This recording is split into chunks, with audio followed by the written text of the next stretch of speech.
Hello students, welcome to Grade Booster maths classes. स्वागत है आपका ग्रेड बूस्टर मैथ्स क्लासेस में। आज इस वीडियो ट्यूटोरियल में हम ट्रिग्नोमेट्री से रिलेटेड एक क्वेश्चन डिस्कस करेंगे जो कि बोर्ड पे लिखा है। At a point A 20 metre above the level of water in a lake the angle of elevation of a cloud is 30 degree. कोई लेक है और लेक में मान लीजिए ये वाटर लेवल है अपने पास BE। इस वाटर लेवल से 20 मीटर ऊपर कोई पॉइंट है A, उस पॉइंट से, और किसी क्लाउड को अगर देखते हैं इस पॉइंट से तो एंगल ऑफ एलिवेशन जो है वो 30 डिग्री है। ठीक है। इसके बाद कहा है the angle of depression of the reflection of the cloud in the lake at A is 60 degree. इसी पॉइंट A से अगर हम लेक के अंदर उस क्लाउड का रिफ्लेक्शन देखें, रिफ्लेक्शन इमेज देखें, तो उसका जो एंगल ऑफ डिप्रेशन है वो 60 डिग्री गिवन है। Find the distance of the cloud from A। हमें इस क्लाउड की पॉइंट A से जो डिस्टेंस AC है वो हमें फाइंड आउट करनी है। तो चलिए हम सोल्व करते हैं इसको। तो सबसे पहले हमारे पास हमने जो डायग्राम ड्रा किया है ये मैं आपको समझाने की कोशिश करता हूँ कि ये जो वाटर लेवल है और ये पॉइंट A है, इससे 20 मीटर ऊपर है।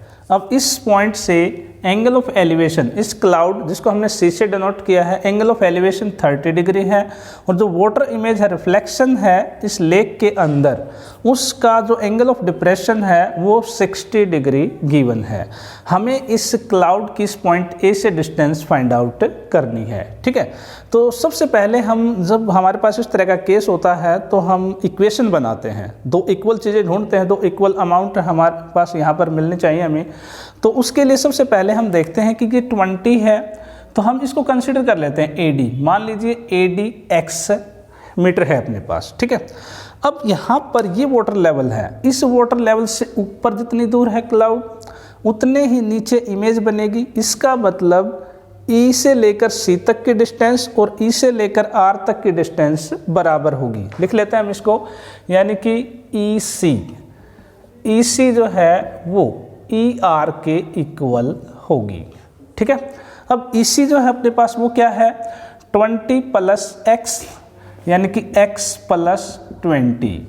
तो ER है वो भी अपने पास E से लेकर R तक जो गैप है अपने पास वो भी x + 20 हो जाएगा। यानी फर्स्ट इक्वेशन ER की वैल्यू हमने x की टर्म में ले ली यहाँ पे। ठीक है। अब दूसरी चीज़, यहाँ पर हमारे पास राइट ट्राइंगल कौन कौन सी हैं, जैसे ADC राइट ट्राइंगल है और ADR राइट ट्राइंगल है। दोनों ट्राइंगल में एक साइड कॉमन है जो कि AD है। तो अब हमें यहाँ पर दो इक्वल चीज़ें मिल गई। इन दोनों ट्राइंगल्स में हम ट्रिग्नोमेट्री अप्लाई करेंगे, AD की वैल्यू फाइंड आउट करेंगे, दो इक्वेशन मिलेंगी और दोनों को इक्वल पुट करेंगे। तो चलिए कैसे करेंगे। सबसे पहले ट्राइंगल ADC हम अप्लाई कर देते हैं ADC में। इन ट्राइंगल ADC में हमें AD निकालना है, क्योंकि AD जो है इस ट्राइंगल का भी हिस्सा है और नीचे वाले ट्राइंगल का भी हिस्सा है, वहाँ से हमें इक्वेशन मिलेगी।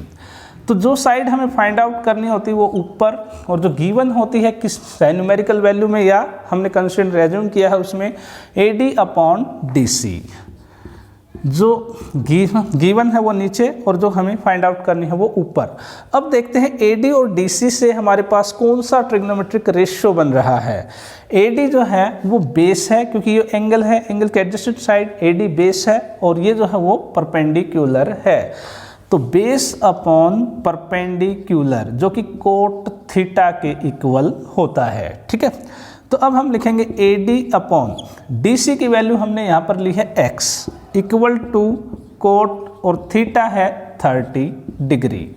कोट 30 की वैल्यू √3 होती है, तो AD अपने पास आ जाएगा x मल्टीप्लाइड बाई √3। x उधर चला जाएगा, यानी कि √3x हमारे पास AD की वैल्यू आ गई, इक्वेशन नंबर 2 इस ट्राइंगल से। अब हम दूसरी ट्राइंगल ADR में इसको अप्लाई करेंगे। इन ट्राइंगल ADR ट्राइंगल में भी हम AD फाइंड आउट करेंगे, AD अपॉन में DR।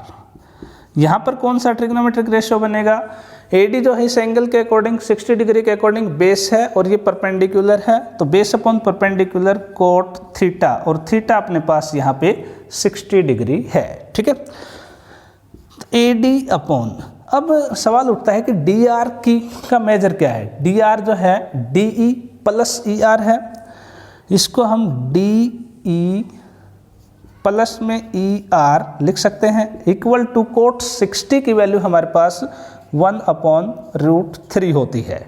ठीक है, अब AD अपॉन में DE जो है अपने पास 20 है, प्लस में ER की वैल्यू हमने अभी फाइंड आउट की थी x प्लस 20 इक्वल टू 1/√3। एक बार चेक करते हैं ये विजिबल है या नहीं। विजिबल है, एक स्टेप और लिख सकते हैं यहाँ पे, तो हम लिख सकते हैं AD इक्वल टू, ये उधर चला जाएगा 20 + 20 40 और x प्लस 40 अपॉन में √3। ये AD की वैल्यू आ गई हमारे पास। हमारे पास AD की जो वैल्यू सेकंड इक्वेशन में वो तो है √3x, और थर्ड इक्वेशन में हमारे पास x + 40 अपॉन √3, दोनों ही वैल्यू AD की हैं, तो हम इनको आमने सामने पुट कर सकते हैं from second and third equation. तो सेकंड इक्वेशन में AD √3x है इक्वल टू, और थर्ड इक्वेशन में x प्लस 40 अपॉन √3 है। तो ये दोनों वैल्यू इक्वल हैं, AD की वैल्यू हैं दोनों। अब क्रॉस मल्टीप्लाई करेंगे तो ये बन जाएगा 3x equal to x plus 40, 2x equal to 40, यानी x यहाँ से हमारे पास 20 मीटर आ गया, यानी अपने पास x की वैल्यू आ गई। ठीक है, अब थोड़ा सा पार्ट इरेज करना पड़ेगा आगे सोल्व करने के लिए, यहाँ से इरेज कर देते हैं एक बार। तो x की वैल्यू हमारे पास 20 आ गई। अब हमें AC निकालना है इन ट्राइंगल ADC।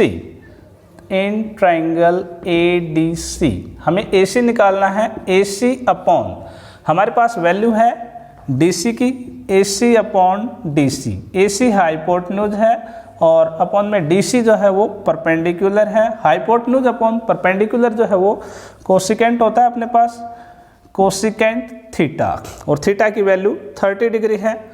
तो AC equal to DC multiply में जाएगा, और DC की वैल्यू अपने पास अभी आई है 20 मल्टीप्लाइड बाई कोसिकेंट 30 डिग्री, और कोसिकेंट 30 की वैल्यू हमारे पास क्या होती है 2।